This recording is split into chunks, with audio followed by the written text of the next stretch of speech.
In Parliament today, Reform MP Lee Anderson asked a question that's left many people stunned. Do we actually have prison officers in the UK who can't speak English?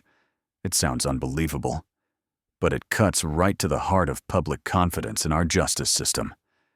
Before we dive in, don't forget to like this video and subscribe. Only 12% of viewers are subscribed, so join the community and help us grow. Now, when Lee Anderson asked his question, the Justice Secretary didn't answer directly. Instead, he passed it over to a junior minister. And when that answer finally came, it raised even more questions. Because the fact this issue even needs to be asked shows just how far common sense has slipped from our institutions. Prisons are supposed to be places of law, order, and control. Communication between officers, inmates, and management isn't optional. It's vital. If staff can't speak English fluently, how can they issue commands, ensure safety, or calm a dangerous situation? It's a basic requirement, not a negotiable skill. This goes deeper than just language. It's about recruitment and standards. Are we focusing on diversity targets and box ticking instead of basic competence? Because if people responsible for maintaining order can't even communicate effectively, then the system is already broken. Lee Anderson's question struck a nerve because it reflects what many people already suspect, that political correctness often takes priority over practicality. The public deserves a justice system that works, one built on discipline, safety, and standards. Let's hear what was said in Parliament. Mr. Speaker, it's been reported that some prison officers can barely speak a word of English, even using flashcards to tell prisoners to go back to their cells. You don't need to be a mastermind to see that's a recipe for disaster. So, can the Justice Secretary confirm if this is true or not? And the minister's reply, I visit prisons regularly and pay tribute to the hard work of all officers, including those from overseas. I reject the premise of the question. Notice something? He never actually denied it. He didn't say that all prison officers can speak English.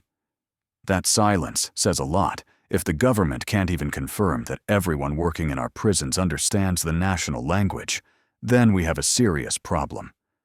Communication isn't a luxury. It's the foundation of safety, order, and respect.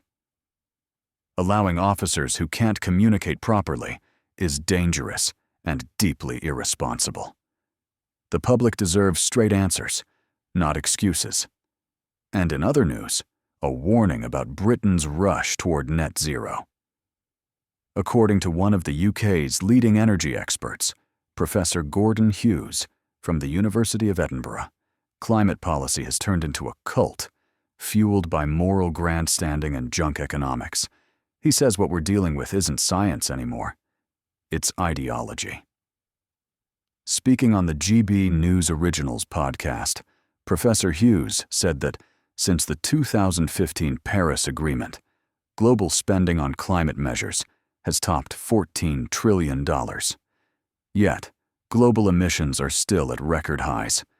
He calls climate summits theater, not progress, pointing to COP30 in Brazil, where leaders and activists are flying in on private jets, while a new 4-lane highway was bulldozed through the Amazon to host them. He said the result is clear. We've spent trillions and achieved nothing measurable. Professor Hughes also says British families are paying the price.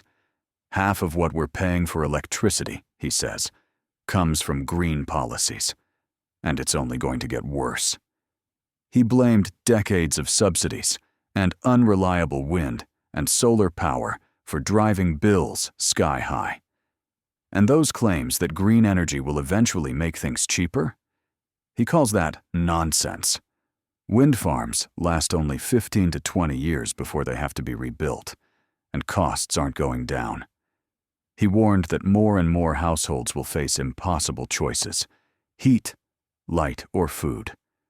Net zero, he says, is a tax on everyone, but it hits the poorest hardest. His research shows that even if Britain met every target, it wouldn't make a dent in global emissions. China, the US, and India produce the vast majority. The UK contributes only about 1%. So, he says, why are we crippling our own economy for virtually no global impact? A government spokesperson responded, saying that climate denialism is a threat to our children and grandchildren, and that moving toward net zero is the economic opportunity of the 21st century, helping Britain become a clean energy superpower. So, what do you think? Should the UK rethink its climate policies? And should the government guarantee that all prison officers can actually speak English? Let me know what you think in the comments below. And if you haven't already, drop a like on this video and subscribe for more updates on British politics and current affairs. Thanks for watching. Take care, and see you next time.